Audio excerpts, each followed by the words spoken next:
పద్మశ్రీ పురస్కారం రావటం తన పూర్వజన్మ సుకృతమని నటుడు రాజేంద్ర ప్రసాద్ అన్నారు. కేంద్ర ప్రభుత్వం తనకు పద్మశ్రీ అవార్డు ఇవ్వటం తన జీవితంలో మర్చిపోలేని రోజు అన్నారు. ఇది తెలుగు హాస్యానికి, వినోదాన్ని కోరుకునే సామాన్య ప్రేక్షకుడికి దక్కిన గౌరవంగా భావిస్తున్నానని రాజేంద్ర ప్రసాద్ చెప్పారు.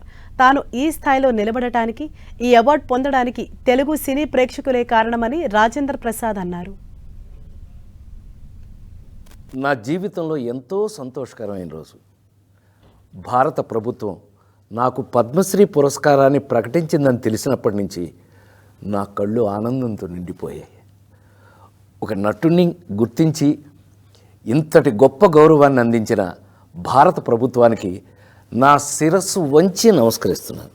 అలాగే నా పేరుని ఈ పురస్కారానికి సిఫార్సు చేసిన ఆంధ్రప్రదేశ్ ప్రభుత్వానికి, పెద్దలందరికీ నా ప్రత్యేక కృతజ్ఞతలు.